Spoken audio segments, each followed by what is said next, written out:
뻔한 뉴스는 가라. 뉴스를 봐도 남는 궁금증 파헤쳐드리겠습니다. 발로 뛰어 풀어드리는 주제 토크, 팩트원입니다.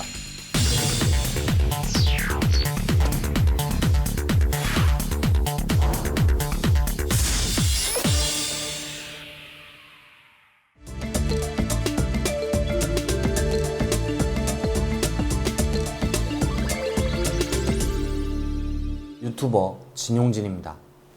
오늘 주제는 실입주금 1000만원 분양에 대해서 알려드리겠습니다. 길을 가다 보면 1000만원에 집을 살 수 있다거나 실입주금이 1000만원, 심지어는 0원까지 광고하는 전단지를 보신 적 있으실 거예요. 이걸 볼 때마다 정말 극단적인 집이 아닌 이상 집이 1000만원 하는 경우는 정말 드문데 어떻게 1000만원에 실입주를 할 수 있는 걸까 궁금했어요. 그래서 제가 직접 그 전단지에 전화를 걸고 진짜로 입주가 되는지 알아봤습니다. 32평 방 3개, 38평 방 3개, 복층형 방 5개 이렇게 돼 있는데 실입주금이 1000만원이에요. 실입주금이 1000만원밖에 안 합니다. 예. 아파트형 고급 빌라, 물론 남양주 조금 서울이 아니어서 그런 것도 있긴 하지만 진짜로 좀 말도 안 되는 가격이죠. 그래서 제가 한번 전화 일단은 걸어 볼게요. 여보세요? 그거 전단지 보고 연락드렸는데요. 아, 그러셨어요? 예. 예. 어디, 서울에서? 여기 서울. 1000만 원이 왜 1000만 원이냐면은, 32평이 1억 8,500이거든요. 매매가가. 예. 근데 대출이 한 1억 7천 조금 넘게 나와요. 그럼 1000만 원만 있어도 집 사잖아요. 대출이 어떻게 근데 그렇게까지 나와요? 한 50%, 30%, 80% 이 정도? 아니야. 예. 예. 그렇게 나와요. 그래서 저희 대출 많이 나와서 그렇게 나오니까 한번 저기 구경 오셔요. 주소 찍고 오셔요. 아, 예, 알겠습니다. 그러면은, 예. 예, 그럼 기다릴게요. 내용 들어보니까 제가 대출을 받아서 저의 돈 1000만원만 있으면 입주할 수 있다고 뭐 그런 내용이었습니다. 일단 만나서 얘기하자, 집을 보러 오라 이런 식으로 말씀하셔서 한번 가서 정확한 얘기를 들어봤습니다. 사장님 안녕하세요. 6살 네, 4대 보급되고 신용등급도 괜찮으시면 여기는 2억 2천까지 대출이 나와요. 이 평수 이거 2억 6,500짜리거든요. 아까 그거는 2억까지 저희가 해드리려고 그래요. 1,500만 원만 있으시면 입주 가능한 집이에요. 아까 그 집도. 근데 그 대출이 어디서 나오는 거예요? 농협. 지금 농협에서 저희가 감정을 좀 많이 받아갖고 이 집을 그 감정 금액의 80%를 대출해줘요. 타운하우스식으로 감정을 받았기 때문에 2억 6,500이라고 하는데 80%는 그건 우리 분양 금액이고 감정 금액도 틀려요. 감정 금액은 얼마예요? 되는 거예요? 그거는 이제 나중에 계약하신다는 그래서 이제 이거야. 찾아가서 전화와 마찬가지로 이 집의 시세를 올려서 대출을 받는다고 합니다. 쉽게 말하면 은행에 2억짜리 집을 4억짜리라고 뻥튀기를 해서 2억을 대출받는 시기였어요. 은행을 속이는 건 불법일 것 같고 딱 봐도 문제가 많아 보이지만 어떻게 생각하면 집을 사는 사람한테만큼은 편법일 수도 있는지 궁금했습니다. 이런 식으로 거래하면 정확히 어떤 문제가 발생할 건지 현재 부동산 업을 하고 계신 전문가분에게 정확하게 여쭤봤어요. 2억 8천에 그러니까 뭐 80% 해가지고 받았는데 그럼 시세가 3억 얼마나 나와 있잖아. 뻥 시세가 된 거지. 뻥 시세. 빌라가 근데 시세가 올라갈 수도 있고 내려갈 수도 있겠지만 원래가 시세가 2억 5천에 준하는 빌라인데 3억을 뻥 시세로 했다. 라는 걸로 내가 지금 예를 잡았지만 예를 들어 3억 2천을 잡았다. 그럼 나는 돈 한 푼 안 들이고 실입주금 0원으로 들어갈 수 있는 거지. 전세금을 내가 대출받은 거 금액 이상으로 받았으면 어떻게 할 거야? 근데 사람들은 모르잖아. 거기에 대해서 잘 판가름을 잘 못할 거 아니야. 실제로 내가 전세금 못 돌려받는다. 이렇게 되면 이제 그때부터는 여러 가지 문제가 발생하겠지. 아, 전세 문제 때문에. 그렇지. 그런 부분. 그렇지. 오늘의 결론, 실입주금 1000만원 진짜로 그 금액에 집을 살 수도 있다. 하지만 불법이고 전세를 준다거나 할 때도 아주 많은 문제가 발생한다. 그렇다면 부동산 매매에서 볼 수 있는 호가란 무엇이며 집값에는 어떤 영향이 있는지 팩트온 팀에게 넘기도록 하겠습니다.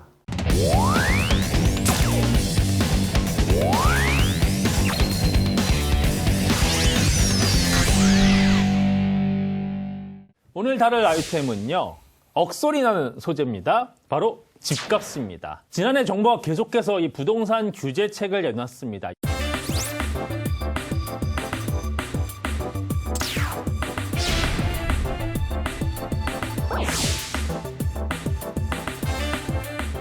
주택 투기 소유를 근본적으로 차단하고 주택 공급을 지속적으로 확대하여 주택 시장을 거주 목적의 실수요 중심으로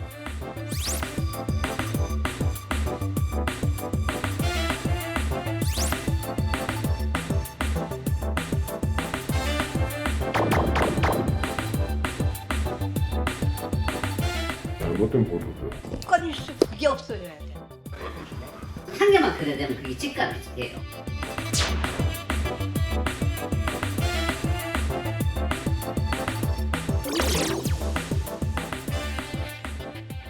어떻게 현장에서 영향을 주고 있고 또 얼마나 이런 보도 내용에 대해서 공감을 하고 있는지 또 실제로 이런 호가라는 것 과연 누가 어떻게 정하고 있는지 근본적인 궁금증들이 좀 많았을 것 같아요. 가격이랑 일단 단어부터가 다르잖아요. 네. 그러니까 호가가 무엇인지를 조금 자세하게 짚고 넘어가야 할 필요도 있을 것 같습니다. 맞아요. 부동산 업계에서 또는 뭐 기사에서 쓰이는 그 호가라는 거는 팔려는 사람이 부르는 가격 뭐이라고 할 수 있겠죠? 지난해 이제 부동산 대책이 나온 이후에 서울 아파트 호가가 어떻게 움직이는지를 보도한 신문 방송 기사 20여 건 가량을 뽑아서 저희가 그 내용을 정리했습니다. 네. 그중 대다수 언론이 공통적으로 언급한 곳들이 있었어요. 맞아요. 아파트 단지 4곳인데 강남구 음마, 그다음에 양천구에 있는 목동 신시가지, 마포구에 있는 마포 레미안 푸르지오, 마지막으로 노원구에 있는 중계 주공 5단지였습니다. 지금 호가 기준으로 봤을 때 음마 아파트의 경우에는 1, 2주 사이에 2, 3억이 떨어졌다. 이런 뉴스가 나오고요. 마포 레미안 프루지오와 목동 신시가지는 평수마다 차이가 있겠지만 적게는 5천만 원에서 1억까지 올랐다. 그리고 노원구 중계 5단지의 경우에는 4천만 원이 일주일 사이에 올랐다는 보도가 나오고 있습니다. 네, 호가가 얼마나 변했는지 단지에 따라서는 좀 차이가 있는 분위기여서 저희 기자들이 지역을 나눠서 발품을 팔아봤잖아요. 제가 갔던 곳은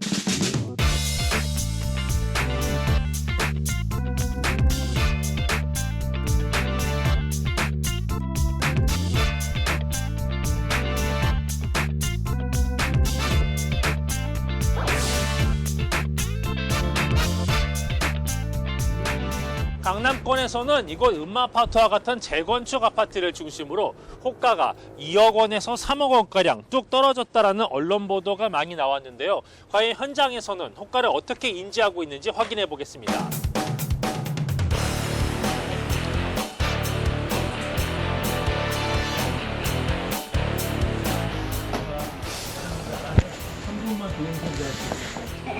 그 사람 한 말씀만 주시면. 다른 데가 장난을 때. 그리고 아주 중요한 약속이 있어요. 아, 그러세요? 예. 교통방송 근무하는 전담소장인데요. 최근에는 25억 원까지 올랐었다가 이제 23억 원으로 내려앉았다. 잘못된 보도죠. 정확하게 보도를 하려면은 그 아까 올랐다는 가격 그 자체도 그건 잘못된 표현이지만은 그런 정도의 차이는 아니라고 생각합니다. 아, 그렇게까지 하락되고 그런 상황은 아니더란 말씀이신 거죠? 가끔 멀티당 다른 가격이 하나씩 팔릴 수도 있어요. 대책 발표에 위해서 주춤한 상태거든요. 지금 2, 3억 떨어졌다는 거는 신혼부부들 입장에서 보기에는 괜찮은 집 하나가 날아간 거거든요. 아, 그렇죠. 상당히 큰 금액이에요. 그럼요. 집 한 채 사실 살 수 있는 금액이고 어찌 보면은 이제 그 비수도권 지역에 가면은 심지어는 뭐 2채까지도 살 수 있을 정도의 적지 않은 금액인 거잖아요. 그 정도의 이제 차이가 있다라는 건데 호가가 3억이 떨어졌다라는 그 보도도 잘못된 표현이다라는 얘기인 거잖아요. 그럼 대체 이것은 일단 어디서 나온 것이냐라고 봤을 때 현장에서는 이렇게 풀이를 합니다. 21억, 22억의 거리가 될 수가 있는데도 23억에 누군가 하나 던졌는데 팔렸단 말이에요. 그 가격을 정상적인 가격이냐는 얘기를 하고 지금 표현처럼 올랐다 이렇게 얘기해버리면 그 한마디가 시장 왜곡도 시킬 수가 있을 것 같다 잘못하면 그런 것은 기사들이 신경 안 써야 돼요. 22억에 팔려고 했던 사람이 나와서 20억이라도 팔게요라고 하면 효과 떨어진 거예요. 그렇죠. 네. 22억짜리 그대로 있어요. 예, 21억짜리 또 새로 생겼어요. 그거는 효과가 떨어졌다고 볼 수는 없는 거거든요. 지금 현실에는 22억, 22억 다 있잖아요. 아, 그러네요. 여기 25억, 24억, 5천, 23억 다 있어요. 이게 없어진 게 아니라 내려간 게 아니에요. 21억 원으로 호가가 나온 거는 이제 그대로 있는 거고 25억 원은 25억 원대로 걸어놓고 급매물건이 나와서 뭐 한번 실제 거래 건이 얼마에 계약이 됐던 아니면 언론 보도에서 뭐 얼마라고 특정 숫자가 나오든 그것에 크게 휘둘리지 않고 자신의 호가를 지킨다라는 거죠. 가지고 있는 여러 가지 그 요건, 변수에 따라서 이렇게 호가가 많이 차이가 나는 현상이 있습니다. 그런데 그 차이가 수억 원대에 이른다라는 거죠. 그러면 여기서 이 대치동이잖아요. 지하철 무슨 역? 3호선? 대치역과 얼마나 가깝냐. 인기 있는 학원에서 거리, 주변에 초등학교가 2개가 있는데 한쪽은 학교가 굉장히 가깝고 한쪽은 학교가 많이 멀어요. 그래서 현장에서는 이런 요인들로 차이가 난다. 그런데 더 중요한 게 있어요. 음마아파트의 특수성 한 가지 더. 선생님 말씀 나누시는데 죄송합니다. 다른 거 아니고 거의 40년이 됐잖아요. 내부가 안에 배강사를 다 하신 분도 있고 베란다 셋시도 하얀 거 비싼 거 하신 집이 있고 저런 집이 똑같은 값일 수는 없죠. 왜냐하면 수리하는데 뭐 1억 이상이 드는데 할 때 저런 거 값 차이도 있어요. 그리고 이 호가라는 자체가 너무 웃긴 게 로열층인지 비로열인지 뭐 수리를 했는지 안 했는지 이거에 따라 틀린데 음마 34평 20억 이렇게만 말할 수가 없어요. 같은 동, 같은 평수, 심지어 같은 층이라 하더라도 호가가 몇억 원씩 차이가 날 수 있다면 이런 요인들이 많이 있다라는 걸 현장에서 좀 확인할 수 있었어요. 제가 다녀온 것 같은 경우에는 호가 동향 보도에 대해서 공인중개사분들이 답이 되게 감명했어요. 맞다. 호가 동향 보도의 내용이 맞다라고 해서 맞다. 답변을 하셨어요.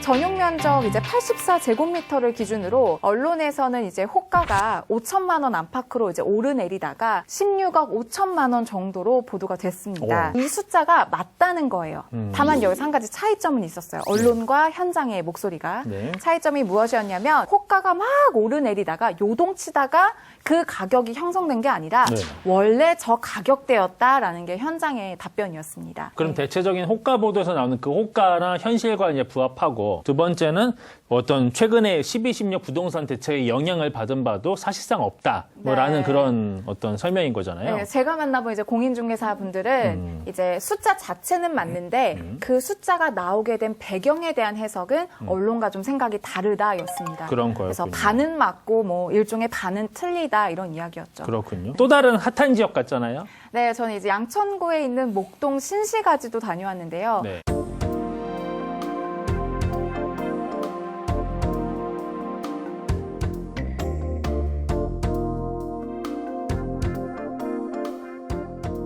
전용 면적 97.9제곱미터를 기준으로 이제 전세가 한 달 사이에 1억 원이 올라서 최종 8억 5천만 원 정도를 형성하고 있다라고 보도가 됐는데요. 제가 만나본 공인중개사분들의 대답은 맞다였습니다. 역시. 예, 명쾌했어요. 네. 목동은 이제 교육 환경이 잘 형성되어 있기로 유명한 곳이잖아요. 그렇죠. 3월 새학기를 앞두고 1, 2월 달 겨울철에 이제 전세에 대한 수요가 높아지다 보니까 자연스럽게 전세가가 올라가고 있던 중이다라고 답변을 해주셨습니다. 맞아요. 저는 강북의 중개 5단지를 다녀왔는데요. 현장에서 가장 많이 들은 말이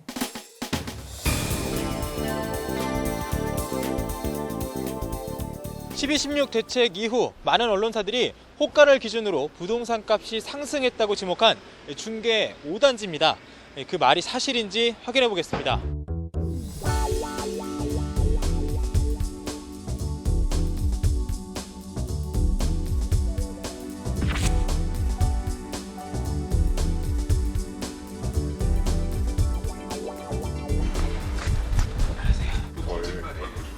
그거 거짓말이야, 거짓말. 진행 안 되는 거 내가 보여줄게. 부동산 매물을 모두 확인할 수 있는 전산망입니다. 실제로 58제곱미터에 6억 원대까지도 지금 등록이 되어 있는데요. 근데 위에 보면 같은 동 같은 호수에 5억 7천만 원까지도 등록이 되어 있습니다. 기사에서는 3천만 원이 호가가 뛰었다라고 나와 있는데 같은 매물이라도 호가 간에는 그 정도 차이가 발생할 수 있는 겁니다. 내가 보기엔 주인들이 욕심이야, 욕심. 파는 사람이 나는 6억짜리 집에 있는데 나는 무조건 9억에 내놓겠습니다 이러면 부동산 입장에서는 9억에 내놓을 수밖에 없는 거예요. 그렇지. 전용 면적 58제곱미터에 6억짜리 건물이 있기는 했습니다. 5억 7천만 원도 사실 예전보다 훨씬 높게 올라온 거라서 지금 거래가 잘 안 되고 있는데 6억이면은 터무니없이 높게 올라온 거라서 이건 거래가 안 될 거다. 그렇기 때문에 그 기사의 사례로 사용되는 게 부적절하다라고 말씀을 하시더라고요. 근데 그 6억짜리 호가 나온 건물 취재해보니까 조금 요상한 점이 있었어요. 내놓으신 지는 꽤 좀 되셨는데 금액대가 이분이 자꾸 이제 변동이 있으셔서 원래 5억 8천에 하시다가 집 보러 가도 돼요 하면은 또 올리시는 거거든요. 6억은 받아야 되겠다. 이분은 지금 올라가고 있어요. 맨 처음에 5억 6천부터 내놨어. 악속 가게 내는 거지. 그다음에 5억 7천 또 올리고 5억 8천 올리고 5억 18천이 매매가 되면 6억이 올리고 지금 마음대로 이렇게 계속 올리는 거야. 이거는 그게 진행되는 게 아닌 거야. 이거 아무래도 카페 애들이 장난치는 것 같아. 부동산 카페. 사실상 그 일대 호가를 요 집이 견인을 해서 올리고 있다는 공인중개사의 말이 있었습니다. 그러면 가격을 만드는 거예요. 그 집이 사실은 그 의도가 있을 가능성이 있는 거죠. 우리가 확신할 수는 없지만. 공인중개사가 소개해준 카페를 들어가 보니까 네. 가격이 오르기 전부터 중개 5단지 제가 갔던 곳을 가리켜서 가격이 앞으로 뛸 곳이다. 이렇게 지목되고 있더라고요. 네. 근데 대다수가 그 집을 소유하신 분들이었어요. 네. 그러니까 집을 값이 올랐으면 좋겠다라는 마음은 이해가 되는데 네. 그런 단순한 이런 바람 정도가 아니라 굉장히 구체적인 근거를 이렇게 첨부한 것처럼 이렇게 돼 있더라고요. 그렇게 아예 전망을 하고 있는 거군요. 네. 그리고 12, 16 대책이 나온 이후에는 강북이 주목될 거다. 강북 중에서 도봉구, 노원구, 강북구가 무조건 뜰 거다. 이른바 네. 도노 강이라고 하죠. 그 중에서도 지금 중계 5단지에는 목동이나 대치동처럼 유명한 학군이 하나 있어요. 을지학군이라고. 중계 5단지는 그런 학군이 있기 때문에 여기는 정말 뜰 거다. 라는 근거를 들면서 네. 여기가 이렇게 점점 더 가격이 오를 거라는 소문이 들고 있더라고요. 9.13 대책이 나왔을 때도 비슷한 상황이 연출이 됐대요. 당시 한 4억에서 6억 5천까지 가격이 급등했다가 9.13 대책 이후로 5천만 원씩 올라갔어. 한 채 팔고 5천만 원 올라가고 한 채 팔고 5천만 원. 이게 금방 무너지는 거야. 5억 6천까지 매매가 됐었는데 이게 4억 7천까지 내려간 거야. 사상구역이야. 집값은 절대로 그렇게 하면 안 돼. 우리가 이제 궁금해지는 건 사실 이런 겁니다. 아마 많이들 궁금하셨을 거예요. 이게 호가가 결정되는 어떤 이런 그 원리, 누가 얼마나 주도적으로 이런 것들을 끌고 가는가에 대한 이제 궁금증들이 좀 있으실 거고 그런 부분 우리가 좀 알아보기로 한 거잖아요. 네. 그 제가 만나본 그 마포구와 양천구 이제 공인중개사분들, 주민분들 같은 경우에는 당연히 집주인 마음이지 않겠느냐라고 이제 이야기를 하셨어요. 집값은 한 개만 거래되면 그게 집값이 돼요. 예를 들면 17억을 하나 거래가 딱 돼요. 17억. 그러면 이때부터는 이제 17억이 하반 경제 기준점이 돼요. 정보의 교류가 굉장히 빠른 거예요. 요즘은. 음아파트 같은 경우에는요. 물건마다 사실은 뭐 당연히 호가는 전적으로 이제 집주인이 부르는 구도, 전적으로 이게 되게 중요한 겁니다. 다 같이 의견을 맞출 수 있어요. 이른바 뭐? 담합이 가능할 수 있지 않느냐. 그리고 이미 버젓이 이루어지고 있는 거 아니야. 다 생각들 하잖아요. 그래서 음아파트 당연히 담합이 있을 것 같아서 중개사도 주민들한테 다 물어봤는데 2년 전인가 추진위에서 그런 얘기를 한 적이 있었던 것 같아요. 추진이요? 재건축 추진이. 네. 싸게 팔지 말고 뭐 지금 이제 그런 얘기를 했겠죠. 근데 여기는 담합이랄지 그런 건 없는 것 같아요. 그 소유주들이 거주비율이 40%가 안 돼요. 카페 한두 개 생기는 거에서 이제 거기서도 살아가는 얘기를 하지 시세 얘기를 안 하고 같은 달에도 18억 5천에서 20억 5천까지 2억 이상 차이 나요. 그게 될 수밖에 없는 게 담합이 없으니까 가능한 얘기거든요. 4,000세대인데 담합이 되겠어? 내가 급하면 팔아야 되는데 이게 담합이 되려면 뭐 400가구, 500가구 이렇게 돼서 했지만 지금 내가 뭐 급해서 팔고 가야 되는데 무슨 담합이 무슨 문제예요? 호가 보도가 결국에는 현장의 아파트 시세에 영향을 주긴 줄까 아니면 얼마나 주고 있을까에 대한 부분도 좀 한번 따져보기는 해야 되잖아요. 호가가 현장의 상황과 조금 다를 수는 있는데 영향을 줄 수밖에 없는 것 같아요. 왜냐하면 집주인분들이 기대 심리를 높이기도 하고 그러다가 가격이 이루어지면 갑자기 그게 실거래가로 등록이 돼버리는 거잖아요. 이곳이 단지 내에서 최고 호가 매물이 나온 아파트입니다. 들어가서 집주인분과도 이야기 나눠보겠습니다.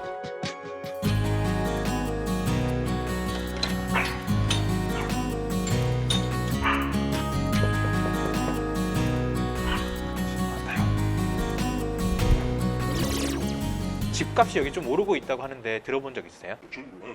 아, 전혀 모르세요? 강남은 맨날 하루에 몇 억씩도 뛰는데 왜 굳이 여기 4천 뛴 게 왜 나왔을까요? 강남비 하는 거에 비하면 저희는 뛴 것도 아닌데. 저 때는 3억 2,500개. 얼마에 좀 내놓고 싶으신지 만약에 지금 판다면 뉴스에 나온 대로? 그거보다 약간 더 받고 싶은데요. 인테리어가 돼 있어서.